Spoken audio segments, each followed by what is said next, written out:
पहले इस वक्त की मध्य प्रदेश में बड़ी खबर आपको दे दें। मध्य प्रदेश में कोरोना पॉजिटिव केसों की तादाद हुई 29। इनमें से इंदौर में 12, जबलपुर में 6, भोपाल में 3, उज्जैन और शिवपुरी में 2, ग्वालियर और खंडवा में 1, एमपी में अब तक वायरस से 2 लोगों की हो चुकी है मौत। बड़ी खबर मध्य प्रदेश से। मध्य प्रदेश में कोरोना पॉजिटिव केसों की तादाद 29 तक पहुंची। इनमें से इंदौर में 12, जबलपुर में 6, भोपाल में 3, उज्जैन और शिवपुरी में 2, ग्वालियर और खंडवा में 1, एमपी में अब तक वायरस से 2 लोगों की मौत हो चुकी है। तादाद बढ़ रही है। 27 रियासतें वायरस की चपेट में है। तो मध्य प्रदेश से ये ताजा आंकड़े आए हैं। 29 केस पॉजिटिव पाए गए हैं। इनमें से इंदौर में 12, जबलपुर में 6, भोपाल में 3, उज्जैन और शिवपुरी में 2, ग्वालियर और खंडवा में 1, एमपी में अब तक वायरस से 2 लोगों की मौत हो चुकी है।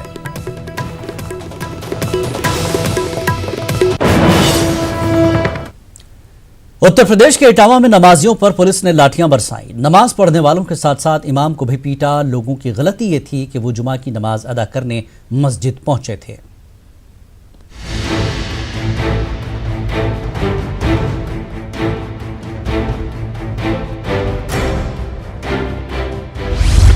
जुमा की नमाज पढ़ने वालों पर पुलिस का लाठी चार्ज।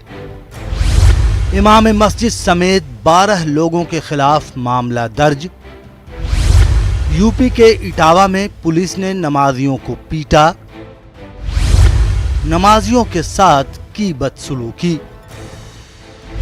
लॉकडाउन के बावजूद मस्जिद में अदा कर रहे थे नमाज जुमा।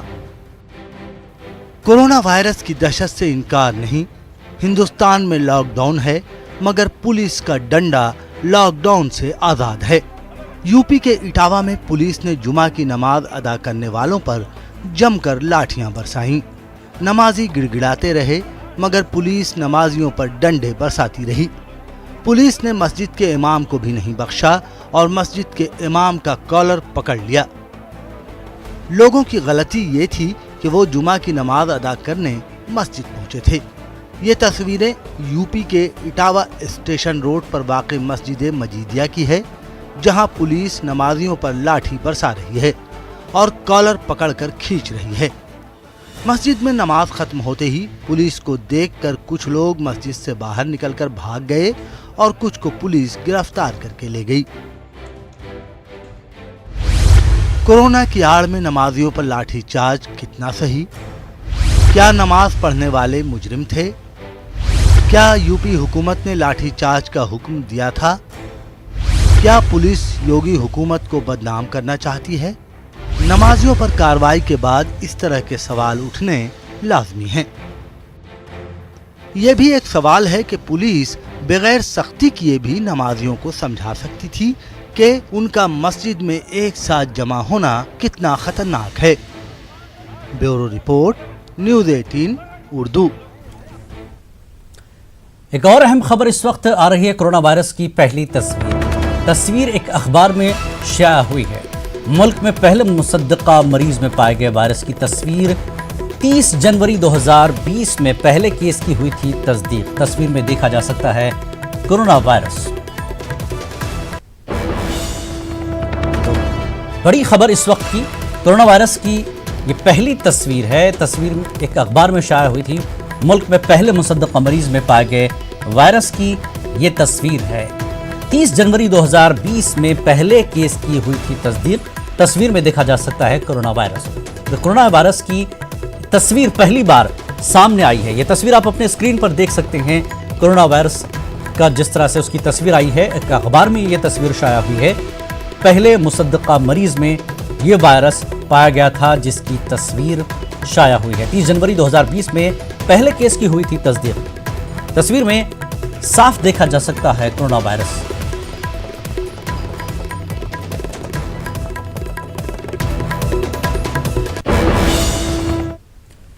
और कोरोना वायरस के खतरे को देखते हुए जुमे के रोज अकोला जिले में मसाजिद के दरवाजे बंद रहे। पुलिस और जिला इंतजामिया के सख्त रुख अपनाने और उलमा कराम की बार बार गुजारिशों के बाद आखिरकार आज अकोला जिले में लोगों ने जुमे की नमाज अपने घरों में ही अदा की। मस्जिद और वक्फ कमेटियों ने मसाजिद के दरवाजे बंद कर आवाम से मस्जिद में न आने का ऐलान कराया।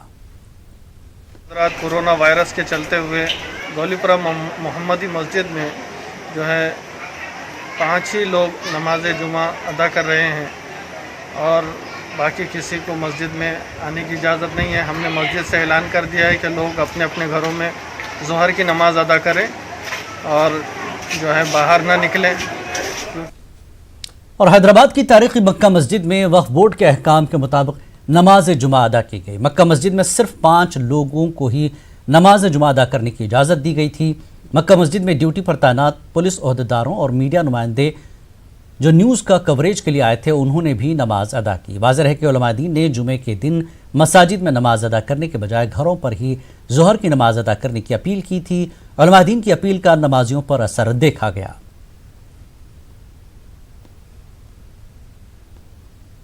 बोला गया था कि मक्का मस्जिद में अवामुन्नास को नमाज़ पढ़ने का परमिशन नहीं है, सिर्फ 5 हज़रात ही नमाज़ पढ़ सकेंगे। बिल्कुल उसी के हिसाब से यहाँ पर 5 मुसल्लियों को नमाज़ पढ़ने की इजाज़त मिली। इसके अलावा अल्हम्दुलिल्लाह तकरीबन 25 से 30 मुसल्ली यहाँ पर जुमा की नमाज़ अदा किए हैं, जिसमें पुलिस के अहदेदार थे और प्रेस के लोग थे, एसबी के लोग थे, जिसकी वजह से 25 से 30 अफराद ने यहाँ पर जुमा की नमाज़ अदा की और बहुत बखूबी जुमा का मुख्तसर सा खुतबा और मुख्तसर सी नमाज के साथ इस जुमे का इख्तिताम अमल में लाया गया है। मैं तमाम मुसलमानों से अपील करता हूँ कि ऐसे ही माहौल को बरकरार रखें। अब इसके बाद जितने भी रोज़मर्रा की नमाज़ें आते हैं, 5 नमाज़ें, वो अपने घरों में ही एहतमाम करें उसका पढ़ने का। जितना हो सके अपने घरों में जमात बनाएं, कोई मर्द हज़रात में से कोई नमाज़ पढ़ाने के लिए इमाम बन जाए और माँ बाकी मुसल्ली बनकर बाजमात नमाज़ पढ़ने का सवाब हासिल करें। इंशाअल्लाह ताला ये माहौल जैसा ही ख़त्म हो जाएगा। पुराने शहर हैदराबाद में सोडियम हाइपोक्लोराइड का छिड़काव किया गया। पुराने शहर के इलाके दारुशिफा, मीर आलम मंडी, वाल्टा होटल, मुगलपुरा और अतराफ के इलाकों में सोडियम हाइपोक्लोराइड का छिड़काव किया गया। रुकन असेंबली अहमद बलाला ने बेवजह घरों से बाहर न निकलने आवाम को मशवरा दिया। साथ ही उन्होंने सफाई पर खुसूसी तवज्जो देने की आवाम से अपील की। और कोरोना वायरस की बढ़ती वबा को रोकने के लिए महकमे आतिशफरो अमले की जानिब से भी खुसूसी इक़दाम किए जा रहे हैं। हैदराबाद के मुख्तलिफ इलाकों में म्यूनसिपल और आतिशफरो अमले के इश्तराक से सोडियम हाइपोक्लोराइड का छिड़काव किया जा रहा है। मलकपेटगंज के इलाके में सोडियम हाइपोक्लोराइड का छिड़काव किया गया। चादरघाट पुलिस ने भी इसमें ताउन किया। वाज़ेह के कोरोना वायरस के सबब रियासत भर में लॉकडाउन कर दिया गया है। गाड़ी लॉक कर दो।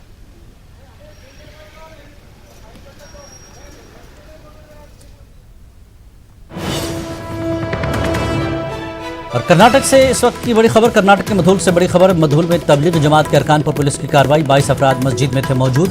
दिल्ली से चंद दिन कबल आई थी ये जमात। बड़ी खबर कर्नाटक से, बड़ी खबर मधुल से ये खबर आ रही है। मधुल में तबलीगी जमात के अरकान पर पुलिस की कार्रवाई। 22 अफराद मस्जिद में मौजूद थे।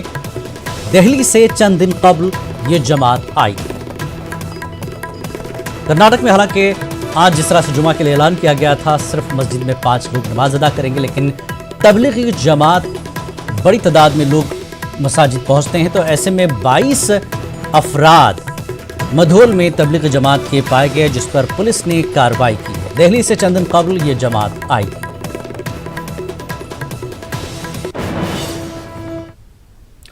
और भोपाल में भी नमाज जुमा से मुताल्लिक़ उलमा की अपील पर लोगों ने अमल किया और अपने घरों में ही नमाज ज़ोहर पढ़ने को तरजीह दी। हमारे नुमाइंदे मेहताब आलम ने जायजा लिया। वायरस के बढ़ते ख़तरात को देखते हुए मंदिर की बात की जाए, मस्जिद की बात की जाए या समाजी तंजीमों की या इंतज़ामिया की, हर तरफ पर हमें ख़ास असर देखने को मिल रहा है।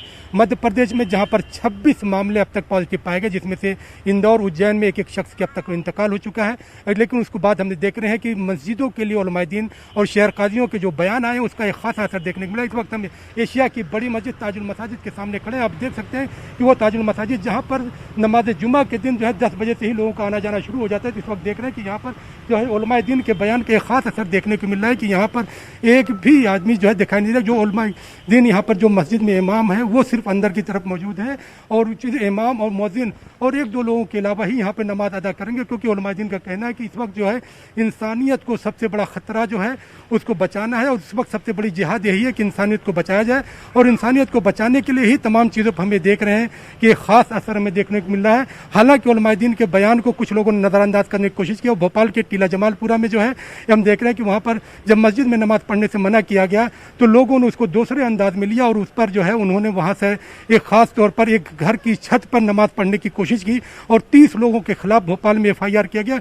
लेकिन और दूसरी मस्जिदों की बात करें, चाहे हम भोपाल की जो है ताजुल मसाजिद की बात करें जिस वक्त जहाँ पर हम खड़े हैं, या फिर मोती मस्जिद की बात करें, या फिर दूसरी मस्जिदों की बात करें, वहाँ पर हमें उलमाए दीन का, शहर काजी का, मुफ्ती के बयान का एक ख़ासा असर देखने को मिल रहा है। और तमाम लोग चाहते हैं कि जो है नमाज जुमा का जो मौका है, नमाज जुमा जो 4-5 लोग मस्जिद में नमाज अदा कर सकते हैं वो कर रहे हैं, और बाकी लोगों की बात करें तो उन्होंने अपने घरों में ज़ोहर की नमाज अदा की और अल्लाह का शुक्र अदा किया। और तमाम लोग ये चाहते हैं कि एहतियात बरतें, ताकि एहतियात से जो उनका केयर हो सकती है और इंसानियत महफूज रह सकती है, उस सबसे बड़ी ज़रूरत है। और सबसे बड़ी वक्त की ज़रूरत यही है कि इंसानियत को बचाया जाए, और उलमाए दीन की जो अपील है उस पर लब्बैक कहा जाए। कैमरामैन संजय नामदेव के साथ मेहताब आलम, न्यूज़ 18 भोपाल। और जयपुर में भी उलमा की अपील का असर देखा गया। लोगों ने घर में ही नमाज ज़ोहर अदा की और नमाज जुमा के लिए मस्जिद का रुख नहीं किया गया। रामगंज में कर्फ्यू लगा दिया गया है। राजधानी जयपुर समेत पूरे राजस्थान में कोरोना के पीड़ित लगातार बढ़ते जा रहे हैं। ऐसी स्थिति में सरकार पूरी तरह से सख्ती बरत रही है। मेरे पीछे वो इलाका है रामगंज का, आप देख सकते हैं, जहां कल एक केस पॉजिटिव पाया गया है। यहां आसपास 1 किलोमीटर के दायरे में कर्फ्यू लगा दिया गया है, और साफ तौर पर ऐलान कर दिया गया है कि किसी भी तरह का मूवमेंट बर्दाश्त नहीं किया जाएगा। आज जुमा था, तमाम जो आलिम थे, शहर मुफ्ती थे, शहर काजी थे, तमाम लोगों ने ये अपील की थी पब्लिक से कि वो घरों के अंदर ही नमाज पढ़ें। आप देख सकते हैं कि मेरे पीछे जामा मस्जिद है, जहां पर जुमे की नमाज आयोजित नहीं की जा रही है। केवल 5 लोग अंदर जुमे की नमाज पढ़ रहे हैं। इसके अलावा जो तमाम ऐसी बड़ी मस्जिदें हैं राजधानी में जहां पर जुमे की नमाज बड़ी तादाद में अदा की जाती थी, वहां पर लोगों को रोका गया है। लोग वहां पर नहीं जा रहे हैं, अपने घरों से ही जुमे की नमाज को अदा कर रहे हैं। और तमाम आलिम अभी ये अपील कर रहे हैं कि अगले ऐलान तक रुका जाए, घरों के अंदर ही ठहरा जाए, अपनी हिफाजत की जाए, अपनों की हिफाजत की जाए, क्योंकि कोरोना से बचाव का सबसे बड़ा रास्ता खुद को घर में सुरक्षित रखने का है। अरबाज अहमद, न्यूज़ 18 के लिए जयपुर से। कोरोना वायरस से बचने की एहतियाती तदाबीर में एक ये भी है कि आप भीड़ न करें, फासला बनाए रखें, एक दूसरे के करीब न जाएं। ऐसे में नमाज बा जमात और मस्जिद में लोगों के जमा होने पर भी पाबंदी आयद की गई, और इसी के सबब आज जुमे को भी मसाजिद में नमाज जुमा की अदायगी पर पाबंदी रही। मस्जिदों में अजान तो हुई, लेकिन खुतबा जुमा और नमाज जुमा नहीं अदा की गई। और मुल्क भर के उलमाए कराम के जरिए मोज़ी बीमारी कोरोना वायरस से लड़ने के ताल्लुक से नमाज जुमा और दीगर नमाजों को लेकर की गई अपील का आज कामयाब होती नजर आई, जहां मुतादिद मसाजिद में सिर्फ चंद अफराद ने नमाज जुमा अदा की और ज़्यादातर मुसल्लियान ने नमाजें घर पर ही अदा की। अलीगढ़ के शहर मुफ्ती मोहम्मद खालिद हमीद की अपील के बाद आज शाही जामा मस्जिद ऊपरकोट पर भी मस्जिद के कारकुनान ने ही नमाज अदा की, और दीगर मसाजिद में भी यही अमल लागू किया गया। अलीगढ़ शाही जामा मस्जिद से शहर मुफ्ती की अपील के असरात का हमारे नुमाइंदे मोहम्मद कामरान ने जायजा लिया। वायरस का खौफ अलीगढ़ की सड़कों पर बज़ाहिर देखा जा सकता है। आप देख लें कि आज जुमे का दिन है, और जो इलाका पूरी तरह से गुलजार रहता था, जहां आमद और रफ़्त हर वक्त रहती थी, और ये नमाज का वक्त है, जामा मस्जिद यहाँ बिल्कुल करीब में है, और जामा मस्जिद में जिस तरह से बड़ी तादाद में जुमे की नमाज अदा होती थी, वहाँ आज बिल्कुल खामोशी तारी है। और शहर मुफ्ती मोहम्मद खालिद हमीद साहब ने जो अपील की थी, उस अपील का असर यहाँ नज़र आ रहा है। आप देख सकते हैं कि जामा मस्जिद के दाहिने हादसे पे जो ये गेट है, यहाँ बाकायदा पुलिस तैनात है, और पुलिस ने यहाँ इसलिए तैनाती की गई है कि अगर कुछ लोग यहाँ आते हैं तो उनको समझाकर वापस कर दिया जाए। कुछ लोग भी हमारे साथ मौजूद हैं जो बताएंगे कि अलीगढ़ के अंदर जो ये अपील की गई थी मुफ्ती खालिद हमीद साहब की तरफ से कि नमाज अपने अपने घरों पर अदा करें, ज़ोहर की नमाज, उसके ताल्लुक से क्या कहना चाहेंगे? देखिए, जिस तरीके से अभी आपने बताया ये बिल्कुल सच है कि कभी भी जामा मस्जिद की रौनक ख़त्म नहीं की गई। कितने ही बड़े हादसा, कितने ही बड़े दंगे, कितने ही बड़े फसादात, कोई भी हालात रहे हों, जामा मस्जिद की रौनक हमेशा बरकरार रही है। 3 से 4 हज़ार हर लोग यहाँ जुमे की नमाज़ अदा किया करते थे, 5 वक्त नमाज होती थी। तो अंदर खिदमत करने वाले लोग हैं, इमाम साहब हैं, वो अंदर नमाज को अदा करेंगे। कहीं पूरे ज़िले में कोई नमाज नहीं अदा की जाएगी जुमे की, अपने अपने घरों में लोग करेंगे। ये जनाब खालिद हमीद साहब की तरफ से अपील थी, जिसका पूरा 100% तरीके से असर भी। क्या ये जो अपील थी ये सिर्फ जुमे के लिए थी या मजीद जो 5 वक्त नमाज हैं उनके ताल्लुक हाँ, से? ये आपने बड़ा अच्छा सवाल किया। देखिए 5 वक्त नमाजियों के लिए भी ये कहा गया है कि वो नमाज को अपने घरों पे अदा कराएं, और उसकी सबसे बड़ी वजह ये है कि ये बीमारी मैन टू मैन ट्रांसफ़र होती है। वज़ीर आज़म नरेंद्र मोदी ने जो अपील की थी मुल्क की आवाम से कि अपने आप को घरों के अंदर कैद कर लें, उसका असर आज नमाज़ों में भी देखने को मिला है। वाज़ेह तौर पे मुफ्ती शहर की जानिब से जो की गई अपील थी वो कारगर साबित हुई है, और जामा मस्जिद जो अलीगढ़ शहर की कदीम जामा मस्जिद है, यहाँ पर आज जुमे की नमाज सिर्फ़ और सिर्फ इमाम और मुअज्जिन और खुद्दाम ने अदा की है। बाकी नमाजियों ने अपने घरों पर रहकर नमाज ज़ोहर अदा की है। अलीगढ़ से न्यूज़ 18 के लिए मोहम्मद कामरान। एक बार फिर आपको बता दें, कर्नाटक में तबलीगी जमात के अरकान पर पुलिस की कार्रवाई। कर्नाटक के मुधोल से 22 अफराद मस्जिद में मौजूद थे। तबलीगी जमात आई हुई थी, जिस पर पुलिस ने अपनी कार्रवाई की, डंडे बरसाए गए। लॉकडाउन से पहले ये जमात यहाँ आई थी। कर्नाटक के मधोल में तबलीगी जमात के अरकान पर पुलिस के डंडे। 22 अफराद मस्जिद में मौजूद थे। लॉकडाउन से पहले ये जमात मधोल कर्नाटक पहुंची थी। एक बड़ी कार्रवाई मधोल कर्नाटक की इस मस्जिद में, जहां पर तबलीगी जमात के 22 अफराद मौजूद थे। लॉकडाउन से पहले ये जमात यहां आई थी। तो 22 अफराद मौजूद थे इस मस्जिद में। और नुमाइंदा रऊफ इस वक्त अपडेट देने के लिए मौजूद है। रऊफ, क्या है पूरा मामला? लॉकडाउन से जब पहले पहुंचे थे, क्या इंतजामिया को उसकी खबर नहीं दी गई थी? क्या कुछ कहाँ के लोग हैं ये? जी देखिए, रियासत कर्नाटक के बागलकोट जिले के मुधोल शहर में ये वाकया पेश आया है। बताया जा रहा है कि 1 महीने कबल ही यहाँ पर दिल्ली से तबलीगी जमात आई हुई थी, और ये तबलीगी जमात के तमाम अरकान एक वसी मस्जिद और मदरसे के इहाते में मुकीम थे।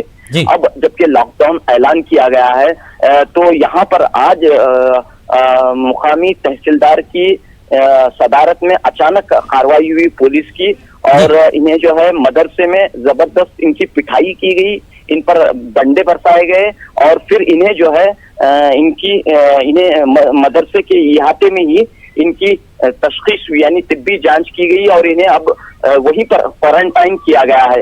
तो इस पूरी कार्रवाई के बाद मुकामी मुसलमान जबरदस्त बहम हो गए हैं कि अचानक किस तरह ये मस्जिद में मदरसे में घुसकर ये कार्रवाई की गई है। इस पुलिस की इस कार्रवाई पर सवालात उठाए जा रहे हैं। जिलानी रऊफ, एक चीज ये है, जिस तरह से आज ये अचानक सर्च किया गया, इन्हें बताया गया, खबर दी गई थी, लेकिन मारपीट क्यों की गई? 22 अफराद, मदरसा है, मस्जिद है, अलग अलग वहां रह रहे हैं, जो कि लॉकडाउन है, बाहर भी नहीं निकल सकते। तो ऐसे में पुलिस की कार्रवाई का मतलब क्या है?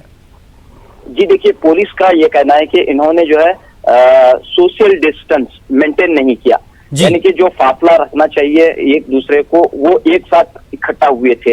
ये पुलिस का कहना है।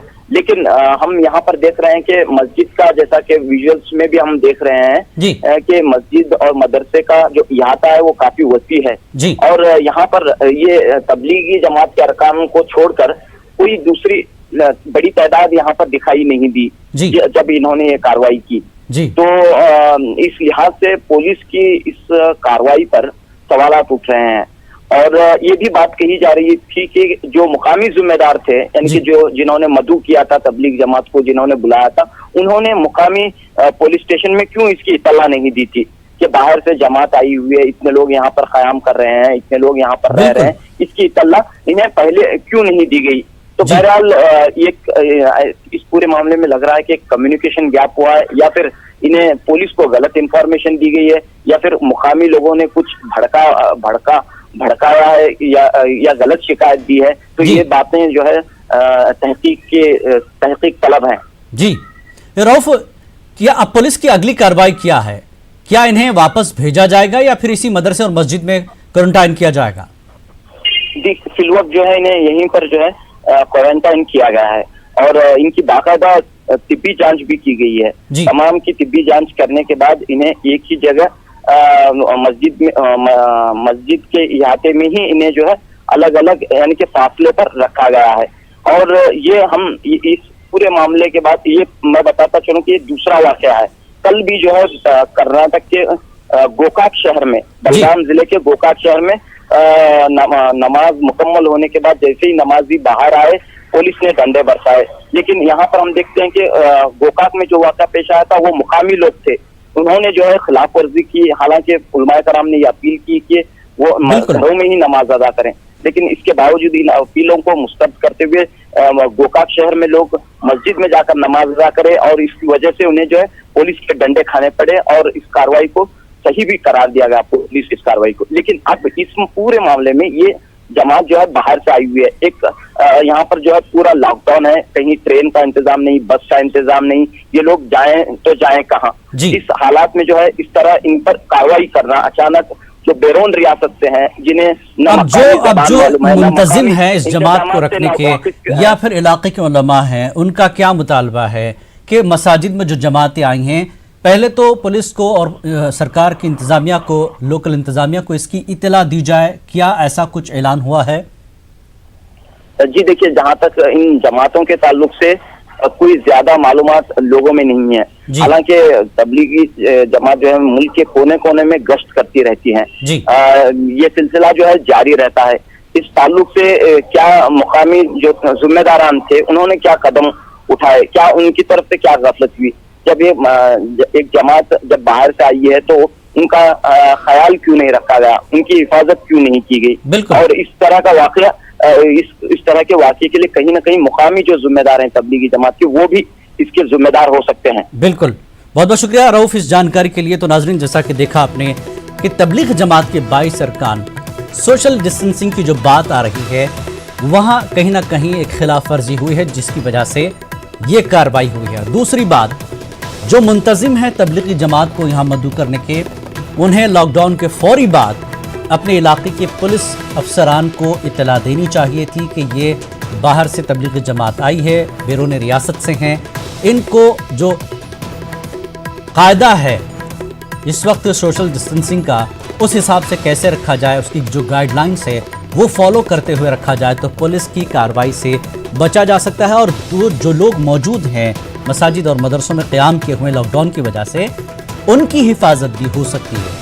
अगर मुल्क के किसी शहर में इस तरह की जमात मौजूद है तो लोकल इंतज़ामिया को, पुलिस को इसकी इत्तला दी जाए और कोरोना वायरस को लेकर जो सोशल डिस्टेंसिंग है उस कवायद पर अमल किया जा सके, जो लोग हैं उनकी हिफाजत हो और कायदे के मुताबिक रहा जाए। ये बहुत ज़रूरी है इस वक्त मौजूदा हालात में। और आगे बढ़ेंगे, उत्तर प्रदेश के बुलंदशहर में कोरोना वायरस के मद्देनजर तमाम लोगों ने नमाज जुमा मसाजिद की बजाय अपने घरों में ही अदा की। जुमे की नमाज को लेकर मुसलसल उलमा इकराम की तरफ से मसाजिद में नमाज अदा न करने की अपील की जा रही थी, जिसके लिए तमाम मसाजिद के बाहर नोटिस भी चस्पा किया गया था। इन सभी इक़दामात का अमल करके लोगों ने मिसाल कायम की और मसाजिद की तरफ रुख करने के बजाय अपने घरों में ही नमाज अदा की। हमने कानून का बिल्कुल पालन करा है।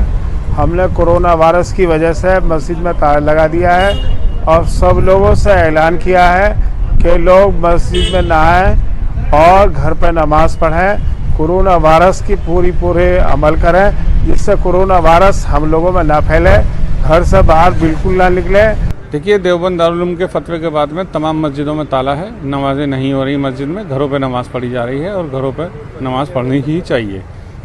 देखिए, पूरे जनपद में चूँकि लॉकडाउन है तो ऐसी परिस्थिति में सभी को कई दिनों से हम लोग अनवरत निर्देश दे रहे हैं और कल से लगभग पूरी तरह इसकी कंप्लायंस हो गई है कि लोग मस्जिदों में नमाज पढ़ना बंद कर दिए हैं। आज जुमा की नमाज है। जितने प्रमुख मस्जिदों के मुतवल्ली थे या मुस्लिम समाज के प्रबुद्ध लोग थे, सारे लोगों ने आश्वस्त किया है। मस्जिदों के गेट पर इस तरह के पंपलेट भी चस्पा किए गए हैं उन्हीं के द्वारा, जिसमें अंकित है कि नमाज अपने घरों पर लोग अदा करेंगे, मस्जिद में नमाज पढ़ेंगे तो सामूहिक रूप से भीड़ के रूप में एकत्र होकर कहीं भी नमाज पढ़ने की इजाज़त नहीं है और इसका कंप्लायंस भी, जन सहयोग भी इस संबंध में हमें पूरा प्राप्त हो रहा है। देश में कोरोना लॉकडाउन का तीसरा दिन है।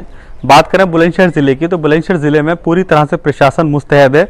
चप्पे चप्पे पर भारी पुलिस बल तैनात है। आते जाते लोगों को चेक किया जा रहा है, पूछा जा रहा है कि वो घर से क्यों बाहर निकले। अधिकतर लोग घर में ही हैं और आज शुक्रवार है, जुमे की नमाज के वक्त है, लेकिन मस्जिद में के बाहर मैं खड़ा हूँ, जो कि शहर की काली मस्जिद है, बड़ी मस्जिद है, लेकिन यहाँ पर इस समय ताला पड़ा है। मैं कहूँ पर मैंने नौशाद साहब तस्वीरों में दिखाएं, आप देख सकते हैं यहाँ एक नोटिस बोर्ड लगा हुआ है बाहर, जिसपे लिखा है जिलाधिकारी आज्ञा, और उसमें साफ लिखा है धारा 144 का उल्लंघन के तहत इस मस्जिद में ताला लगाया जा रहा है, यानी कि किसी तरह से भी लोग इकट्ठे ना हो। इसके लिए पूरा जो बुलंदशहर के मुस्लिम धर्मगुरु हैं उन्होंने कॉपरेट किया है। शहर के जो शहर काजी, उन्होंने पहले ही लोगों से अपील की थी कि ज़्यादा से ज़्यादा घर में नमाज पढ़ें, आज मस्जिदों में नमाज नहीं पढ़ाई जाएगी।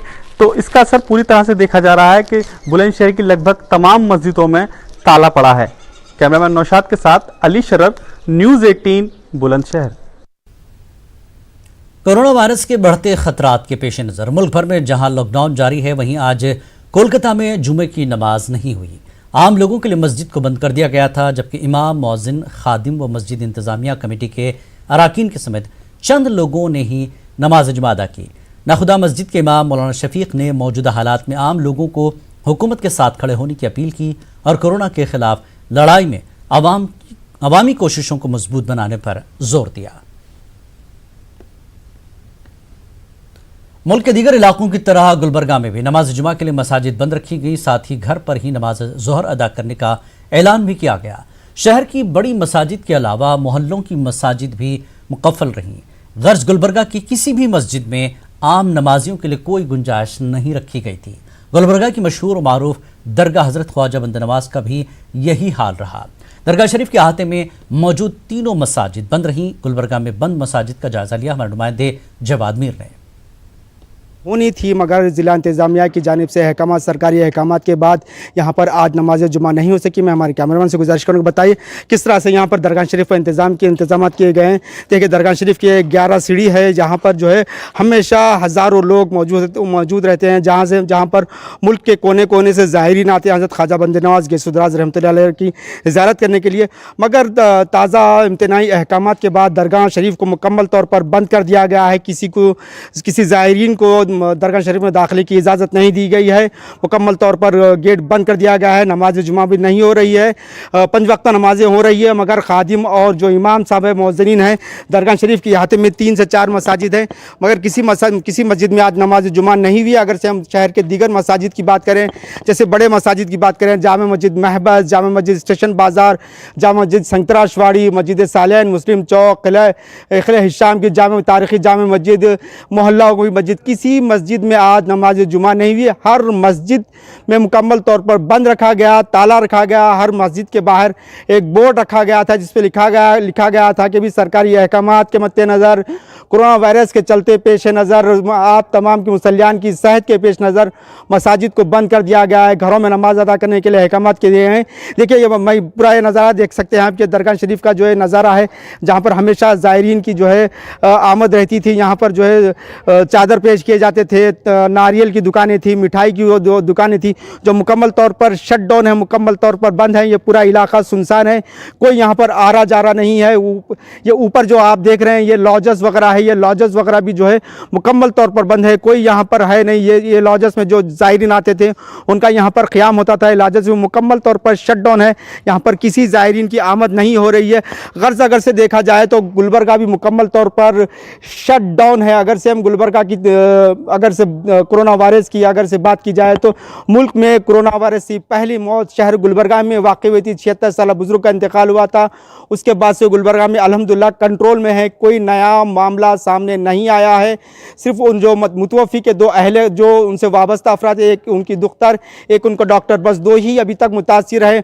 उनका भी नेगेटिव, उनका भी इलाज वहाँ पर जारी है। हो सकता है 1-2 दिन में वो भी शायद नेगेटिव आ जाए। तो गुलबर्गा में मुकम्मल ज़िला इंतज़ामिया पूरे शहर पर पूरी अपनी गिरफ्त मजबूत बनाए हुए, कहीं पर भी कोई ताज़ा वाक़या नहीं पेश आया है।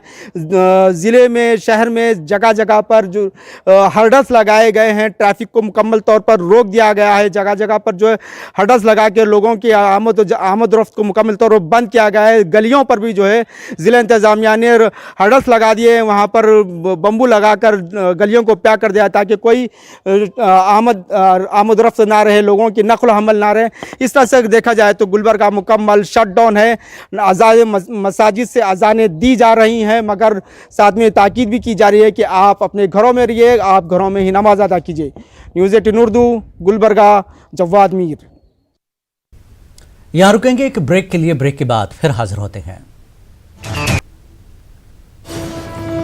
बड़ी खबर इस वक्त की जम्मू कश्मीर से आ रही है। जम्मू कश्मीर के कुलगाम में मिलिटेंटों ने की फायरिंग में मेराजुद्दीन नामी शख्स हलाक।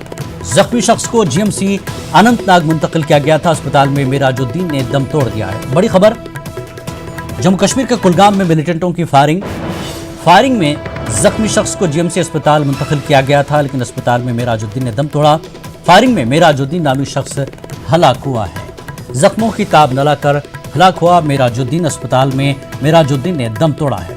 जम्मू कश्मीर के कुलगाम में मिलिटेंटों ने ये फायरिंग में मेराजुद्दीन नामी शख्स हलाक हुआ है।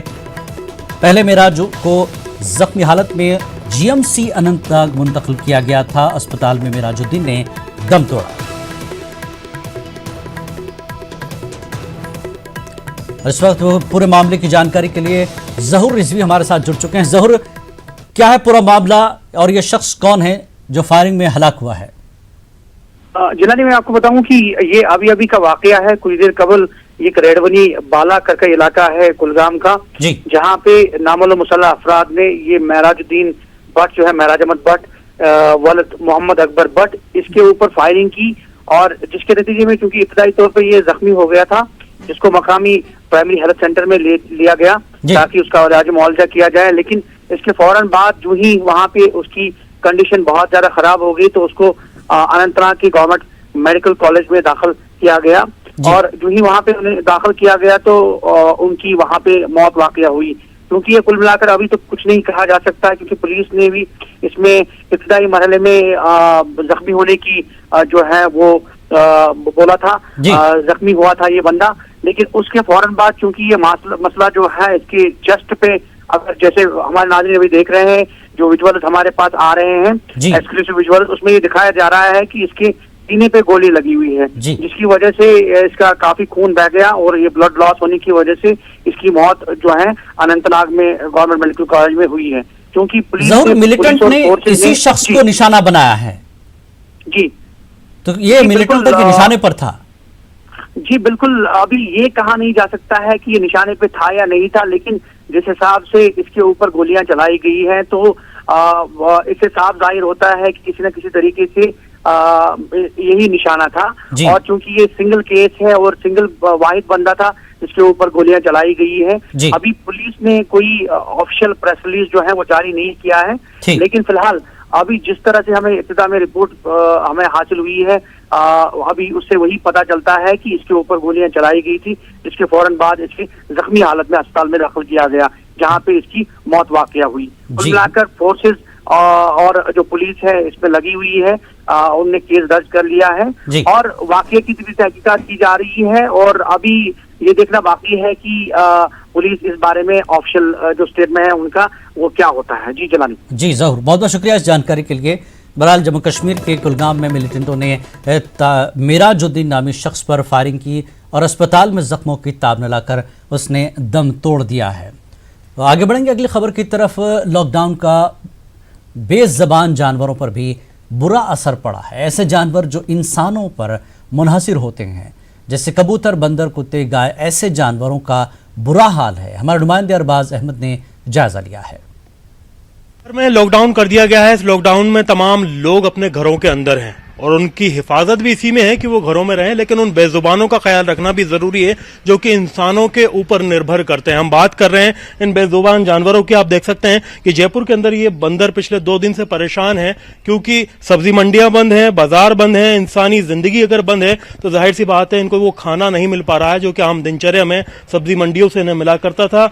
ये जर्रा जर्रा खाने के लिए परेशान है। बात सिर्फ इन बंदरों तक सीमित नहीं है, जो गलियों के अंदर घूमने वाली गाय हैं, भैंस हैं या और ऐसे आवारा पशु हैं जो कि हमें वैसे तो बहुत परेशान करते हैं लेकिन इंसान के ऊपर निर्भर करते हैं, उन्हें काफी परेशानियों का सामना करना पड़ रहा है। हजारों कबूतर जो हैं वो परेशान हैं क्योंकि लोग उन्हें दाना डाला करते थे, उन्हें खाने की चीजें डाला करते थे, लेकिन आप देख सकते हैं कि लॉकडाउन में जो नजारा है बिल्कुल चारों तरफ खामोशी है, दूर दूर तक कर्फ्यू जैसा माहौल रखा गया है। तमाम हालात के मद्देनजर कुछ लोग ऐसे हैं जो कि इन बेजुबान जानवरों की मदद के लिए आगे आ रहे हैं, कोशिश ये कर रहे हैं कि इनकी मदद करें, इन तक खाना पहुंचाएं। बात चाहे कबूतरों की हो, चाहे बंदरों की हो, दूसरे जानवरों की हो। आप दाना डाल रहे हैं, क्यों डाल रहे हैं, क्या बात है? अजी कबूतर भूखे मर रहे हैं, चिड़िया भूखे, बंदर भूखे मर रहे हैं, गाय भूखे मर रही है। इन तमाम चीजों के लिए आप लोग कोशिश कर रहे हैं? हाँ, कोशिश कर रहे हैं साहब। आप देख सकते हैं कि जब आप लोग घरों में हिफाजत से हैं तो ये लोग अपनी जो भी बैकअप है वहां से फूड यहाँ से निकाल के ला रहे हैं, फल इन बंदरों को डाल रहे हैं। और एक तरह के जो संकट के सूरमा हैं ये लोग हैं और ये लोग फिक्र करते हैं और आप लोगों से भी अपील कर रहे हैं कि आपके आसपास जहां भी ऐसे जानवर हों, वो चाहे बंदर हों, चाहे कुत्ते हों, चाहे बिल्लियां हों, चाहे गाय हों, चाहे कबूतर हों, तमाम लोगों का ध्यान रखें। आपका नाम बताइए। मोहम्मद अंसार कुरैशी। आप क्यों कर रहे हैं सारा काम? ये सब भी बिना मुँह जान भरे किससे मांगेंगे खाने के लिए? सबसे अपील करेंगे आप वो भी। यस। आप देख सकते हैं कि कुछ नौजवान इस मंडी के अंदर भी मौजूद हैं, वो भी सब्जी का इंतजाम करके ऐसी स्थिति में सब्जी का इंतजाम कर रहे हैं जहां इंसान के लिए जो है खाना वगैरह या सब्जियां वगैरह मिलने के लिए एक बड़ा सवाल खड़ा रहता है। ये तमाम लोग इन बंदरों के लिए यहाँ पर इकट्ठे हुए हैं क्योंकि हजारों की तादाद में बंदर हैं, यहाँ गाय हैं। आप देख सकते हैं कि पीछे काफी तादाद में गाय को चारा खिला रहे हैं तमाम लोग और चारा खिला करके ये कोशिश कर रहे हैं कि वो भूखी ना रहें। और ये जो लोग कोशिशें कर रहे हैं कि आप लोग क्यों अपील करेंगे और क्यों कोशिशें कर रहे हैं कि भाई लॉकडाउन में इन बेजुबानों को भी ध्यान रखें? कोशिश हमारे कर रहे हैं कि ये बेजुबान खासे खाएंगे, अगर हम ही नहीं खिलाएंगे तो फिर कौन खिलाने वाला है इनको? ये 4-5 दिन से जब से लॉकडाउन हुआ है जब से ये भूखे मर रहे हैं और डेली 2-3 दिन से कल हमने कुछ इनको खाने का बंदरों को फिकवाया था। जितने भी ये केले सब ककड़ी जो मंडी की जो बचा हुआ है वो सारी चीजें हमने हमारे पास से फिकवाई। क्या अपील करेंगे लोगों से आप? वो भी ध्यान रखें अपने आसपास बेजुबान जानवरों को मोदी जी रास्ता खुलवाए। और आपका नाम बताइए। मैं विनोद जैन। विनोद जी, क्या अपील करेंगे आप लोगों से? ये काफी गाय वगैरह सारी चीजें हैं, आप लोग कोशिश कर रहे हैं, ये कोशिश सब ध्यान रखें। पूरी कोशिश है। जैन समाज जीव दया में बहुत रहती है और ये मैं डेली इन लोगों से खरीदता रहता हूँ। और तमाम लोग आप देख सकते हैं कि यहाँ ये भूखी गायें हैं जो कि इंसानों के ऊपर निर्भर करती हैं और जो बंदर हैं वो यहाँ पर काफी तादाद में मौजूद हैं, जो कि मेरे पीछे आप देख सकते हैं कि जैसा इनका खाने का अंदाज है पीछे बंदरों का, ऐसा लग रहा है कि बहुत अरसे बाद इन्हें खाने के लिए कुछ मिला है। और ये तमाम लोग जो बंदरों की गैंग है वो नीचे आ चुकी हैं। वो नीचे आने की वजह से जो भी मिल रहा है खाने के लिए उसे काफी बढ़ चढ़ के खा रहे हैं। बहुत से लोग ऐसे हैं जो कबूतरों को दाना डाल रहे हैं क्योंकि लाखों की तादाद में अल्बर्ट हॉल पे, शहर के बड़ी बड़ी इमारतों पे वो कबूतर हैं जो कि आम दिनचर्या में लोगों के ऊपर निर्भर करते हैं। कुत्तों को भी खाना डालने की जरूरत है, बिल्लियों का ध्यान रखने की जरूरत है। जाहिर सी बात है कि इंसान एक ऐसी प्रजाति है जो कि पूरी धरती के ऊपर कब्जा किए हुए है, लेकिन इन हालात के अंदर इंसान को ये दिखाना जरूरी है कि न सिर्फ इंसानियत का ध्यान रखेंगे बल्कि उन बेजुबान जानवरों का भी ध्यान रखेंगे जो कि हमारे चारों ओर हमारी चलती हुई जिंदगी के साथ जीते हैं। हमारी जिंदगी थमी है लेकिन हम इनकी जिंदगी नहीं थमने देंगे। ये अपील हम हमारे तमाम दर्शकों से भी करेंगे कि लॉकडाउन में अपने घर में भी रहें लेकिन आसपास कुछ बेजुबान जानवरों को भी खाने पीने के लिए डालते रहें। कैमरा पर्सन विपिन के साथ में अरबाज अहमद, न्यूज़ 18 के लिए जयपुर से। और यूपी के मेरठ से इस वक्त की बड़ी खबर, कोरोना का पहला पॉजिटिव केस। जी हां, यूपी के मेरठ में कोरोना का पहला पॉजिटिव केस। 50 साल के एक शख्स में हुई कोरोना वायरस की तस्दीक। आज 5 नमूनों की जांच की गई, एक पॉजिटिव पाया गया। मुतासरा शख्स मुंबई से लौटा था। बड़ी खबर, यूपी के मेरठ में कोरोना का पहला पॉजिटिव केस सामने आया है। 50 साल के एक शख्स में कोरोना की तस्दीक हुई है। आज 5 नमूनों की जांच हुई, एक पॉजिटिव पाया गया। मुतासरा शख्स मुंबई से लौटा था। जयपुर में कोरोना वायरस के खतरे के बावजूद कुछ नौजवान मिसाल पेश कर रहे हैं। पुलिस से इजाजत लेने के बाद नौजवानों की ये जमात अवामी मकामात पर सैनिटाइजर का छिड़काव कर रहे हैं। हमारे नुमाइंदे अरबाज ने जायजा लिया। संकट के इस दौर में संकट के सूरमाओं को हम सलाम करते हैं जो कि दुनिया के अंदर तमाम तरह की सेवाएं दे रहे हैं। ये युवा किसी सरकारी विभाग से ताल्लुक नहीं रखते हैं, ना किसी नगर निगम एजेंसी से, ना किसी ऐसी संस्था से जिसकी पहले कोई हिस्ट्री रही हो। नौजवान हैं, आपस में मिलजुल करके सैनिटाइजर इकट्ठा किया और मशीन खरीदी और लग गए सब्जी मंडी और आसपास के इलाकों में और तमाम शहर के एटीएम में ये संक्रमण मुक्त करने का सैनिटाइजर छिड़कने में। ये नौजवान एक मिसाल पेश कर रहे हैं कि संकट के सूरमा बनकर के इन हालात में ये तमाम तरह के हालात से जूझने के लिए तैयार हैं। आप लोगों ने कहां से ये सैनिटाइजर इकट्ठा किया और क्या आप लोग कर रहे हैं, कहां कहां छिड़काव कर रहे हैं? सर, हम जो ये डेली यूज में आते हैं, एटीएम, पब्लिक सिटी, मंडी वंडी, जो भी एवरीथिंग जो पब्लिक के एरिया में आते हैं उसको हम हर आधे घंटे, 15 मिनट, 1 घंटे में ऐसे बंदा जो सैनिटाइजर करता हुआ आता है, जहाँ हाथ लगते हैं, बार बार हाथ लगते हैं, उस जगह को हम सैनिटाइजर करते हैं। या पब्लिक हो, आसपास में रोज हो, डेली पब्लिक आती है, मंडी हो, पुलिस थाना हो, एटीएम हो, सब जगह हम सैनिटाइजर करते हैं। आप लोगों ने कहाँ से सामान इकट्ठा किया, कैसे सोचा? युवाओं ने, हमारे एक बड़े भाई है ज्वाला प्रसाद तिवारी, उन सब ने मिलकर के कराया। और हमारी मशीन। आपका नाम क्या है? मनीष शर्मा। मनीष जी, तो आप लोग सुबह कितने बजे निकलते हैं और क्या क्या करते हैं आप लोग? सर, जैसे फ्री हो जाते हैं, हमारी टीमें लगी हुई है आगे पीछे हर तरफ की। कितने लोगों की, कितनी टीम है आपकी? सर, कम से कम हम 20 जने हैं जो अलग अलग 4-4 के ग्रुप में होके अलग अलग जगहों में करते हैं। कितना दूर से करते हैं आप बताएंगे तो इस तरफ करके? सर, इसकी दूरी का तो अपने ये ऑटोमेटिक है मशीन, बस इसका खोलना है। ये अपने आगे अपने 1 मीटर तक का पूरा छिड़काव कर सकता है। 1 मीटर तक का पूरा कर सकता है। किसी भी तरह का जो इन्फेक्शन है उसे डिसइंफेक्ट कर सकते हैं। अप्रूवल है जो अपन सोल्यूशन इसमें मिला के कर रहे हैं, वो अप्रूवल है। साथ में आपने कंसल्ट करके बातचीत करके वही सॉल्यूशन इसमें लिया। आप देख सकते हैं कि ये संकट के सूरमा हैं। ये समाज को एक मिसाल पेश कर रहे हैं कि ये चाहते घर में बैठ सकते थे, लेकिन पुलिस से परमिशन ली, थोड़ा खर्चा किया, थोड़े इक्विपमेंट साथ में लिए और सहयोग में जुट गए कि जो हालात हैं उनमें मदद करें। हालांकि सभी लोगों को सीखने की जरूरत नहीं है क्योंकि ये बहुत कम लोगों को इजाजत पुलिस ने, प्रशासन ने दी है, लेकिन ये तमाम ऐसी जगहों पर इस तरह के सॉल्यूशंस को छिड़क रहे हैं। शहर में 20 ऐसी टीम तैयार की हैं कि जहां पर कहीं भी संक्रमण की कोई गुंजाइश हो या इन्फेक्शन की गुंजाइश हो तो उसे हटाया जा सके। इन लोगों की इस कोशिश को हम सराहते हैं और उम्मीद करते हैं कि तमाम लोग घरों में रह करके इस जो सिचुएशन है उसको डील करने में सरकार की, प्रशासन की और पूरे उन लोगों की जो कि सरकारी महकमों में मदद कर रहे हैं, चाहे वो अस्पतालों में, उन सब की मदद करेंगे। कैमरा पर्सन विपिन के साथ में अरबाज अहमद, न्यूज़ 18 के लिए जयपुर से। और कोरोना ने दुनिया भर की मईशत को भी मुतासर किया है, मुल्क की मईशत पर भी असर पड़ा है। ऐसे वक्त में रिजर्व बैंक ऑफ इंडिया की गवर्नर शक्तिकांत दास ने प्रेस कॉन्फ्रेंस करके नई माली पॉलिसी का ऐलान किया। आरबीआई ने रेपो रेट में 75 बेसिस पॉइंट की कमी की है और रेपो रेट 5.15 से घटाकर 4.45 कर दिया है। वहीं रिवर्स रेपो रेट में 90 बेसिस पॉइंट की कमी की गई है। आरबीआई ने ईएमआई की रकम अदायगी के मामले में 3 माह की छूट का भी ऐलान किया है। In the quantum of reduction, the MPC voted by a 4-2 majority, that is by a 4:2 majority, to reduce the policy repo rate by 75 basis points to 4.4%. I repeat, the rate cut decision is 75 basis points and accordingly the repo rate stands reduced from 5.15% to 4.4%.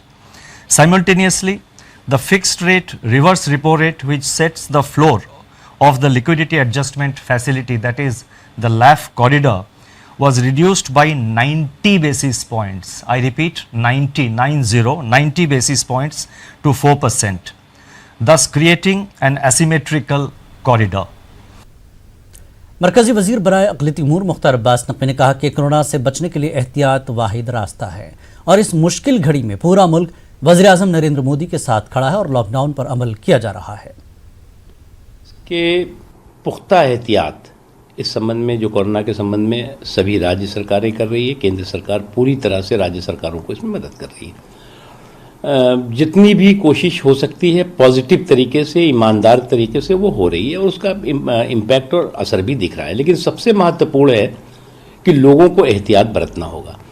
लोगों को जो जिस तरह के advisory, जिस तरह के सुझाव सरकार दे रही है, केंद्र सरकार हो या राज्य सरकारें हों या और भी जो एजेंसीज़ हैं हेल्थ से जुड़ी हुई वो दे रही हैं, उसको हमें 100% उसका पालन करना चाहिए, क्योंकि जान है तो जहान है। और प्रधानमंत्री नरेंद्र मोदी जी जिस तरह से मजबूती के साथ सभी राज्यों के जो सरकारें हैं उनसे संपर्क में हैं, उनको पूरी तरह से उनको प्रोत्साहित भी कर रहे हैं, उनको मदद भी कर रहे हैं कि कोरोना की इस लड़ाई में पूरा देश एक साथ है, एक स्वर से खड़ा हुआ है। इसमें किसी तरह की पैनिक की ज़रूरत नहीं है, प्रिकॉशन की ज़रूरत है। और प्रिकॉशन मुझे खुशी है कि लोग ले भी रहे हैं, और जो प्रधानमंत्री नरेंद्र मोदी जी ने देश से अपील की है उस अपील को लोग स्वीकार करके और उसका सम्मान कर। लॉकडाउन के दौरान सबसे ज्यादा परेशानी मजदूर तबके को हो रही है। मजदूरों की एक बड़ी तादाद दिल्ली से हिजरत करने पर मजबूर है। साहिबाबाद रेलवे स्टेशन की पटरियों के सहारे दिल्ली से कूच करने वाले मजदूर अपनी मंजिल पर पहुंचने की कोशिश कर रहे हैं। महाराष्ट्र के मुस्लिम अक्सरियती शहर मुंब्रा में तकरीबन 2 माह के बाद शाहीन बाग को कोरोना वायरस के सबब मौकूफ कर दिया गया, लेकिन अब यहां से शहर के मजदूर, गरीब और बेसहारा लोगों तक 2 वक्त का खाना बनाकर उनके घरों तक पहुंचाने का कार्य खैर अंजाम दिया जा रहा है। जो लॉकडाउन किया गया है और जो ज़रूरतमंद लोग हैं जिनके घर के चूल्हे बंद हो गए हैं, इसमें काफ़ी सारे ज़रूरतमंद लोग तक खाना पहुँचाया जा रहा है बगैर किसी धर्म भेदभाव के, चाहे हिंदू हो, मुसलमान हो या दलित हो, कोई भी हो, सब हमारे भाई है और सबके घर का ख्याल रखना हमारी जिम्मेदारी है। तो माशाल्लाह पहले दिन जो है वो 550 तकरीबन जो है वो घरों के लिए खाना तकसीम किया गया। अब बाद में समझ में आ गया कि काफ़ी सारे लोग ऐसे हैं, जब लोगों में घुसना हमारा हुआ, जाना हुआ तो पता चला। दूसरे दिन 1250 और माशाल्लाह आज हमारा 1600 का टारगेट है और हमने 16 सेंटर बनाए हैं अलग अलग जगह पर, रेती बंदर से लेके तो ठाकुरपाड़ा तक, जहाँ ऐसे लोग रोज़ाना कमाने खाने वाले लोग हैं जिनके बेचारों की हालत ख़राब है। अलीगढ़ की मारूफ समाजी तंजीम मानव उपकार ने इंसानियत के परचम को बुलंद किया हुआ है। मुल्क में लॉकडाउन के सबब फंसे सैकड़ों अफराद के सामने 2 वक्त की रोटी का मसला इन दिनों खड़ा हो गया है। ऐसे में मानव उपकार तंजीम इनके बाकायदा रहने के साथ खाने का भी इंतजाम कर रही है। इस दौरान तंजीम के जिम्मेदारान मजदूरों और मुसाफिरों के रुकने के साथ खाने और उनकी साफ सफाई का भी ख्याल कर रहे हैं। दूर दराज के लोग अलीगढ़ में फंसे हुए हैं जो तंजीम की काविशों की सताश करते नजर आते हैं। हम बदायूं के रहने वाले हैं, सब मजदूर आदमी हैं और ये बंद हो गया तो इस वजह से हम परेशान हो गए। खाना फाना मिल नहीं था, 2-3 दिन से भूखे हैं। ये सब आए हमको खाना खिलाया तो हमें शरीर में ताकत आई और बहुत परेशान है साहब। पैसा लगा वो वाहन चल नहीं रहे हैं, खाना पीना खाया तो हमने अक्सर उनसा भाई साहब उन्होंने बहुत रहने का संपर्क दिया और नहाने धोने का संपर्क दिया। बहुत गंदे हो रहे थे, मतलब ये हो रहा था, इसलिए हम भूखे तो भाई साहब आए, इन्होंने खाना खिलाया, हमें बहुत अच्छा लगा। भगवान करे सही आदमी मिले तो हम लोग गरीब लोग जी हैं, नहीं तो हम गरीब लोग इस तरह से मर जाएंगे। तो ये बताओ क्यों नहीं जा पाएगा घर? इस वजह से नहीं जा पाए साहब, हमने सोचा रात हो गई आराम कर लें, आज का दिन है, कल खुल जाएगा। तो हमें सुबह मालूम पड़ी कि 25 हो गई, 25 से 13 हो गई। किस शहर में रुके हुए आप? हम अलीगढ़ में रुके हुए था। तो किस कोरोना वायरस के चलते? बारिश के चलते रुके हुए साहब। कोरोना वायरस को लेकर पूरे देश में आप और विश्व में आप देखें किस तरह से हाहाकार मचा हुआ है और लोग परेशान हैं। सारी चीज़ें हमारे माननीय प्रधानमंत्री ने और सीएम योगी जी ने लॉकडाउन किया हुआ है पूरा 21 दिनों का, जिस कारण से रोज़ खाने वाले बेघर लोगों के लिए समस्या खाने की परेशानी उत्पन्न हो गई, जिनके लिए यहाँ अलीगढ़ के जो गंभीर बाग स्थित शेल्टर होम में ठहराने का प्रयास किया गया है। इसके साथ साथ हम लोग उनको दोनों टाइम भोजन उपलब्ध करा रहे हैं। शीघ्र ही हम चाय की व्यवस्था करने जा रहे हैं। आज कल से लेकर अब तक हम उनको सुबह शाम भोजन करा रहे हैं और भोजन कराने के साथ साथ ये नहीं कि उनको पूरा सैनिटाइज कराने का प्रयास किया जा रहा है। उनके पहले हाथ धुलवाते हैं, उसके बाद उनको भोजन उपलब्ध कराते हैं जिससे कि वो स्वस्थ और सुखद बने रहे। आज सर सैयद अहमद खान का यौम वफ़ात है। सर सैयद अहमद खान एक मौजज़ घराने में पैदा हुए। सर सैयद को मुस्लिह कौम कहा जाता है क्योंकि उन्होंने मुसलमानों को तालीमी पसमानदगी से निकाला और जदीद उलूम की जानिब राग़िब किया। इस मकसद के लिए उन्होंने 1875 ईस्वी में मोहम्मदन एंग्लो ओरिएंटल कॉलेज कायम किया जो जनूबी एशिया में पहली मुस्लिम यूनिवर्सिटी बना।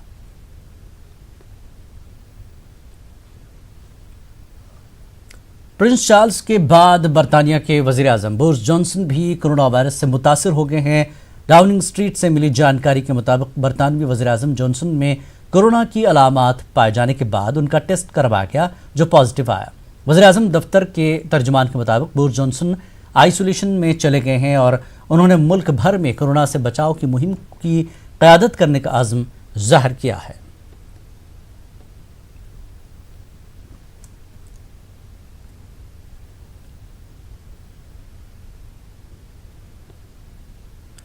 दुनिया भर में कोरोना वायरस के मुसद्दक़ा मुतासरीन की तादाद 5,36,000 से तजावुज़ कर गई है, जबकि हलाकतों की तादाद 24,000 से ज़्यादा हो गई है।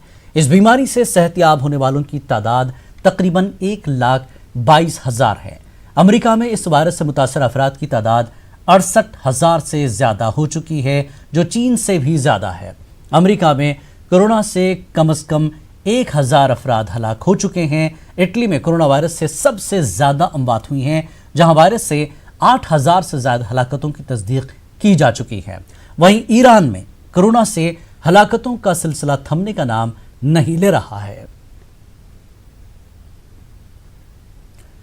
और वहीं ईरान में कोरोना वायरस से बचने के लिए शहरियों की बड़ी तादाद मुसलसल ममनुआ केमिकल पी रही है और सोशल मीडिया पर बताए जाने वाले उस तरीके इलाज पर अमल करने से भी अब तक सैकड़ों अफराद जान की बाजी हार गए हैं। रिपोर्ट्स के मुताबिक हुक्काम के मना करने के बावजूद बड़ी तादाद में शहरी मैथनॉल नामी सनती केमिकल पी रहे हैं और अब तक ममनुआ केमिकल पीने से 480 अफराद हलाक हो चुके हैं, जबकि 3,000 के करीब की तबीयत खराब हो गई है।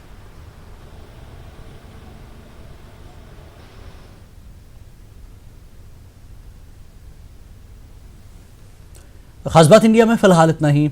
आदाब।